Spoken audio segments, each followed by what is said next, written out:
శ్రీ గురుభ్యో నమః. సింహీ అపరాజిత మహామంత్రాలయానికి స్వాగతం. అహం కమలానందనాథ. మంత్రము, యంత్రము, తంత్రము.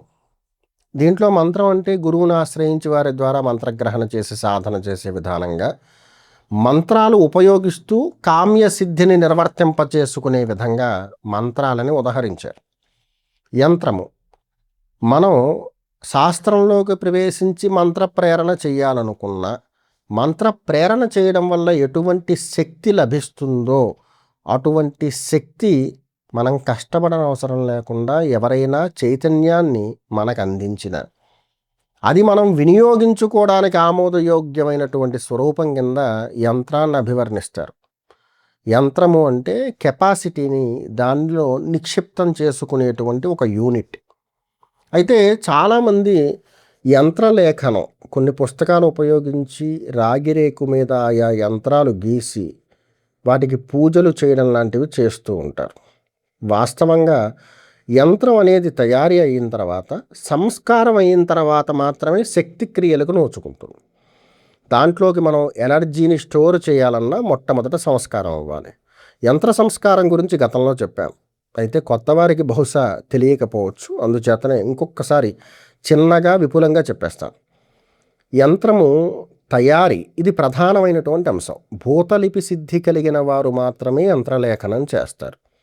సరే, ఏదో రకంగా యంత్రాన్ని తయారు చేశారు. యంత్రంలోకి శక్తిని నిక్షిప్తం చేయాలంటే మొట్టమొదట యంత్ర సంస్కారం అవ్వాలి. యంత్ర సంస్కారానికి కనీసంగా 6 రోజుల సమయం పడుతుంది. ఇది ఎవరి గోత్రనామాలతో చేయక్కర్లేదు. ఒక యంత్రాన్ని ముందుగానే తయారు చేసి సిద్ధపరిచి ఒక్క తర్పణం చేసి ఒక యాజమానికి ఇచ్చేసేయచ్చు. అంటే మనం ఒకవేళ ఎక్కడైనా యంత్రాన్ని కొనుగోలు చేస్తే 1-2 రోజుల్లోనే మనకు లభించింది అనుకోండి, అది గతంలో సంస్కారం అయ్యిందా లేదా అనేది ముందుగా తెలుసుకోండి. 6 రోజుల సంస్కారం పూర్తయిపోతే కనుక ఒక్క తర్పణం చేసి మీకు అందిస్తారు. ఎక్కడైనా అలాగే ఉంటుంది. ఒకవేళ అలా కాకుండా సంస్కారం లేనిది లభిస్తే కనుక సంస్కారం మీరు చేసుకోవాల్సి ఉంటుంది. సంస్కారం ఎలా చేయాలి అనేటువంటి విషయాన్ని ఇప్పుడు మీకు తెలియజేస్తాను. యంత్రాన్ని మనం గ్రహించాం, దానికి ఏమీ పూర్వంలో సంస్కారం ఏం చేయలేదు. మొదటి రోజు గంగాజలం కానీ, పవిత్ర నదీ జలాలు కానీ, పవిత్రోదకం ఏదైనా పర్వాలేదు, దాంట్లో నానబెట్టాలి. ఒక రాత్రంతా నానబెట్టిన తర్వాత మరుసటి రోజు ఉదయం శుభ్రపరచుకుని సూర్యరశ్మి అంటే తొలి రశ్మి ఉంటుంది కదా, ఉదయ భాగంలో 9-10 గంటలకు వచ్చేది, అందులో ఉంచాలి. తర్వాత మరలా దేవతార్చన దగ్గర పెట్టేసుకోవచ్చు.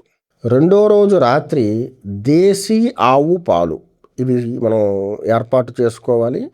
రాగి పాత్ర ఉపయోగించకూడదు. ఇత్తడి పాత్రలో కొద్దిగా ఈ పాలు పోసేసి ఈ యంత్రాన్ని, రాగి యంత్రాన్ని కానీ వెండి యంత్రాన్ని కానీ అందులో పెట్టేసేయాలి.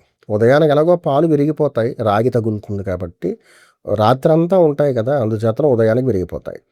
మరుసటి రోజు ఉదయం శుభ్రపరచుకోవాలి. మళ్ళీ ఉదయం సూర్యకాంతిలో ఉంచి దేవతార్చన దగ్గర పెట్టుకోవచ్చు. ఇక మూడో రోజు పంచామృతాలు, ఆవు పాలు. ముందు రోజు మనం సమీకరించుకున్నటువంటి ఆవు పాలు తోడు పెట్టుకుని పెరుగు సిద్ధం చేసుకోవాలి. ఆవు పాలతో చేసినటువంటి పెరుగు, ఆవు నెయ్యి, తేనె, పంచదార, చక్కెర అంటారు కదా, వీటన్నిటినీ కలిపి ఒక పాత్రలో వేసి యంత్రాన్ని అందులో ఉంచేయాలి. మూడో రోజు రాత్రి గడిచిపోయిన తర్వాత నాలుగో రోజు ఉదయం శుభ్రపరచుకోవాలి. ఇక 4, 5, 6 రోజులు ఇవి చాలా ముఖ్యమైనటువంటి రోజులు యంత్ర సంస్కారంలో. ఈ ద్రవ్యాలతో 3 రాత్రులు చేసిన తర్వాత యంత్ర సంస్కారం సుమారుగా పూర్తయిపోయినట్టే. ఇప్పుడు చైతన్యాన్ని ఆ యంత్రానికి ఇస్తే అది నిలువరించుకోవడానికి, అంటే ఆపడానికి, దాంట్లో ఆ కెపాసిటీ దాచుకోవడానికి ఏ చైతన్యం దాంట్లోకి ఇవ్వాలి అనేది నిర్ధారణ చేయడానికి ఈ 3 రోజులు చాలా కీలకమైనవి అన్నమాట. 4, 5, 6 రోజుల్లో ఏదైతే యంత్రాన్ని సంస్కారం చేసామో అప్పటిదాకా త్రిరాత్ర సంస్కారం అయిందో ఆ యంత్రాన్ని కుండం లోపల గోడకి మనకేసి ఎదురుగా ఉండేలా పెట్టి అగ్ని ప్రతిష్టాపన చేసి, ఇది లౌకిక అగ్ని ప్రతిష్టాపన అయినా పర్వాలేదు చేసేసుకొని, ఏ యంత్రాన్ని అయితే సంస్కారం చేస్తున్నామో దానికి సంబంధించిన మూల మంత్రంతో సంపాదాజ్య గ్రహణతో కూడినటువంటి హోమం చేయాలి. సంపాదాజ్య గ్రహణం అంటే మనం హోమం చేసినప్పుడు నేతిని కర్రతో తీసుకుని అందులో వడ్డిస్తూ ఉంటాం కదా, ఇలా వడ్డించే క్రమంలో సగం వడ్డించి మిగిలిన సగం యంత్రం మీద పోయాలి. కుండం చాలా దూరంగా ఉంటే యంత్రం మీద పోయడం కష్టం. అప్పుడు ఏం చేస్తారంటే పక్కన మట్టి పాత్ర ఒకటి పెట్టుకుని అందులోకి సముపార్జన చేసుకుని సంపాద ఆజ్యం, గ్రహించినటువంటి ఆజ్యం, ప్రాప్తించిన ఆజ్యం అది తీసుకువెళ్ళి యంత్రం మీద పోస్తారు. ఇలాగా 4, 5, 6 రోజుల్లో ఇదే విధానం అన్నమాట. అగ్ని ప్రతిష్టాపన చేయడం మూలమంత్రంతో ముహూర్త కాలం దాటి 1 గంట సేపు సుమారుగా మూలమంత్రంతో సంపాదాజ్యాన్ని తీసి, అంటే సగం నెయ్యి గుండంలో వేసి మంట మీద వేసి సగం నెయ్యి యంత్రం మీద 4, 5 రోజులు పూర్తయిపోయింది. 7, 8, 9 యంత్రం యొక్క ప్రభావాన్ని బట్టి యంత్రాన్ని అవతల వాళ్ళు ఏ స్థాయిలో ఉద్ధరిస్తారు, దానికి ఎంతకాలం పాటు ఆ ఎనర్జీని ఇవ్వచ్చు అనే దాని మీద తర్పణం అనేది ఆధారపడి ఉంటుంది. ఇందులో కొన్ని యంత్రాలకు మాత్రమే గోత్రనామాలతో తర్పణం చేస్తారు. మిగిలిన వాటికి ఏం చేస్తారంటే కేవలం మూలంతో తర్పణం చేసేస్తారనమాట. అంటే యాజమాని గోత్రనామాలు లేకుండా మూలంతో చేస్తారు. ఇప్పుడు బగళ లాంటి యంత్రం ఒకటి ఉంది. ఆ బగళా యంత్రం సంస్కారం చేయాలంటే యాజమాని పేరు పెట్టి చేయరు. శూలిని దుర్గాని దృష్టి దోషాలు తగ్గించి ఇంటికి సంబంధించిన బాధలు తొలగించేటువంటి యంత్రం ఉంటుంది. అది సంస్కారం చేసేటప్పుడు కొన్ని సందర్భాల్లో మాత్రమే యాజమాని గోత్రనామాలు తీసుకుని వాటితో సంస్కారం చేస్తారు. యాజమాని గోత్రనామాలు లేకపోయినా సంస్కారం చేయొచ్చు, ఖచ్చితంగా ఉండాలని నియమం ఏమీ లేదు. ఈ యంత్రం వీళ్ళకి మాత్రమే పని చేయాలి, ఇంకెవరైనా దొంగిలించినా పని చేయకూడదు అనుకున్నప్పుడు మాత్రమే గోత్రనామాలతో చేస్తారు. అందులో ఉన్న అంశం అదే అన్నమాట. లేదంటే అలాంటి ఇబ్బంది ఏమీ లేదు అంటే కనుక గోత్రనామాలు ఏం అవసరం లేదు. సంస్కారంలో భాగంగా చివరి 3 రోజులు తర్పణం చేసేసి చక్కగా అది పూర్తయిపోయిన తర్వాత నిమ్మరసంతో శుభ్రం చేసేసుకుని, ఒకవేళ అది ఎక్కడికైనా ప్రయాణం చేయాలి, ఎవరికైనా ఇవ్వాలి అంటే కనుక సంస్కారం చేసిన ఇంటి నుంచి బయటకు తీసుకెళ్తే దానికి అశౌచాలు కూడా ప్రాప్తించే అవకాశం ఉంటుంది. యంత్రాలు ట్రావెల్ చేయించకూడదు. అందుచేతను దానికి దిగ్బంధనాక్రమాన్ని నిర్వహిస్తారు. ఈ దిగ్బంధనాక్రమం వాటికి పసుపు రంగు తాళ్ళు కట్టి తెల్ల ఆవాలతో చేస్తారు. ఈ అష్టదిక్కులకి సంబంధించిన దిగ్బంధన విధానం గురించి కూడా గతంలో చెప్పాను కదా, అదే చేస్తారు.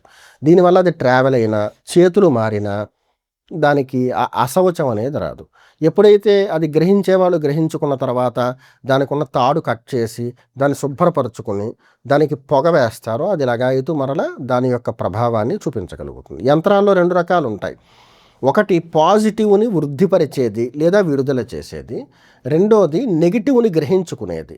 ఇందులో 2 రకాలు ఉంటాయి. ఇప్పుడు శూలిని దుర్గా యంత్రం లాంటివి ఉంటే శూలిని దుర్గా యంత్రంలో కూడా 2 రకాలు ఉంటాయి.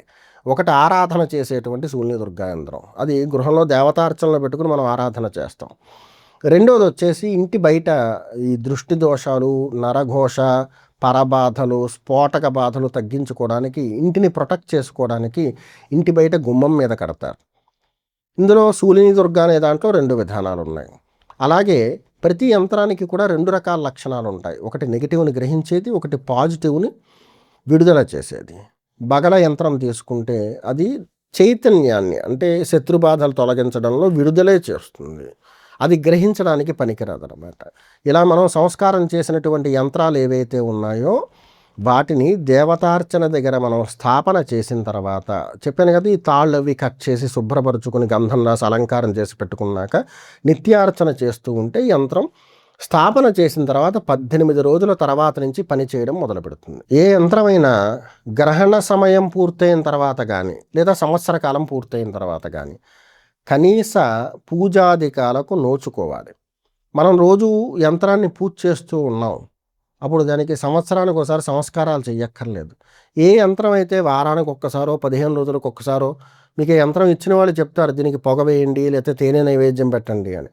అలాగా కొంత, అంటే నిత్యం కాకుండా నైమిత్తికాల్లో కానీ సూచిత రోజుల్లో కానీ దానికి పూజాధికాలు వసకతే కనుక ప్రతి సంవత్సరము దానికి విశేషమైన పూజ దసరా నవరాత్రుల్లో చేసుకోవచ్చు. ఆ 10 రోజులు కూడా యంత్రాన్ని తీసి దేవతార్చన దగ్గర చక్కగా ఉంచుకుని ముందుగా శుభ్రపరచుకుంటాం కదా, తర్వాత దాని మీద కుంకుమార్చన చేయడం, ఆ యంత్రానికి సంబంధించిన అధిష్టాన దేవత యొక్క అష్టోత్తరంతో ఆ యంత్రానికి కుంకుమార్చన చేయడం. అది బగళ యంత్రమైనా సరే శరన్నవరాత్ర కాలంలో చక్కగా 10 రోజులు అర్చనాదులు వసగచ్చు. ఈ రకంగా మనం ప్రతి సంవత్సరము దానిని బలోపేతం చేస్తూ ఉంటే ఒక యంత్రం జీవితకాలం పనిచేస్తుంది. కొంతమంది ఎవరో గురువులు ఇచ్చారని యంత్రాలు పట్టుకొచ్చి ఫోటో ఫ్రేమ్లో బట్టి ఇంటికి అక్కడికే కడుతూ ఉంటారు. అది 5-6 సంవత్సరాలు అవుతుంది, అయినా అది అలాగే ఉంటుంది. అప్పుడప్పుడు గంధం బొట్లు మారుస్తూ ఉంటారు, దానివల్ల ఉపయోగం ఉండదు. 2 యంత్రం సాలిడ్గా ఉండాలి. పల్చగా రేకుల్లో ఉండేటువంటి వాటికి వ్యాలిడిటీ చాలా తక్కువ ఉంటుంది.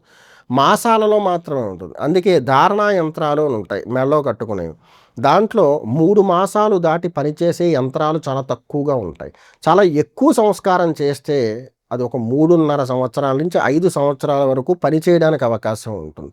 ఆ సంస్కారానికే చాలా సమయం పడుతుంది. అంటే చాలా తర్పణం చేయాలి దానికి. అంత ఓపికగా చేసేవాళ్ళు తక్కువగా ఉన్నారు కాబట్టి ఈ ధారణా యంత్రాలు ధరించేటప్పుడు సంవత్సరాలు దాన్ని అట్టే పెట్టుకోకండి. మరలా కొత్త యంత్రాన్ని మార్చుకోండి. అంటే పాతదాన్ని తీసేసి కొత్తదాన్ని. ఇక సందర్భం వచ్చింది కాబట్టి చెప్తున్నాను. ఈ యంత్ర సంస్కారం ఏదైతే ఉందో నిపుణుల యొక్క పర్యవేక్షణలో, అంటే నైపుణ్యం కలిగిన వారి పర్యవేక్షణలో చేయడం చాలా మంచిది.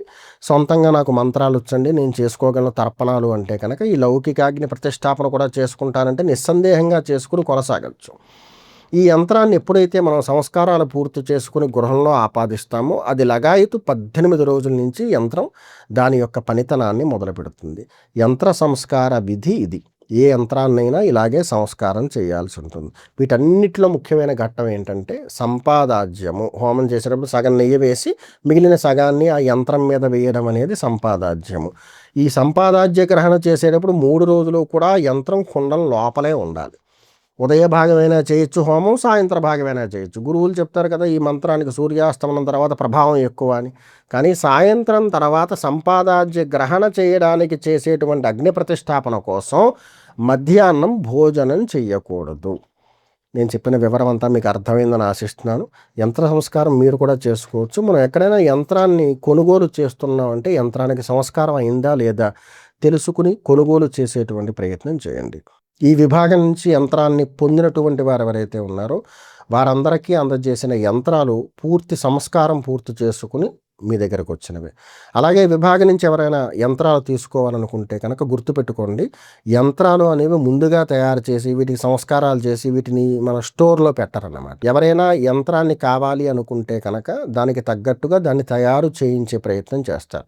ఈ విభాగం నుంచి యంత్రాన్ని పొందడానికి అది అందుబాటులో ఉంటే కనుక తర్పణాదులు పూర్తి చేసుకున్న తర్వాత 3-4 రోజుల వ్యవధిలో పంపే ప్రయత్నం చేస్తారు. ఒకవేళ నాకు దక్షిణ ఖాళీ కావాలన్నారు, అవేం సిద్ధంగా ఉండవు. ఒక కూర్మాసన యంత్రం, శూలిని దుర్గా యంత్రం తప్ప మిగిలినవి ఏవీ సిద్ధంగా ఉండవు. వాటిని సిద్ధపరిచి సంస్కారాలు ఒసగి ఇవన్నీ చేయడానికి సుమారుగా కొంత సమయం పడుతుంది. అందుచేతను ఈ విభాగం నుంచి ఎవరైనా యంత్రాన్ని నమోదు చేసుకుంటే కనుక గరిష్ట పరిమితి కింద 15 రోజుల వ్యవధిని భావించండి. సర్వేజనా సుఖినో భవంతు. సింహీ అపరాజిత మహామంత్రాలయం. అహం కమలానందనాథ.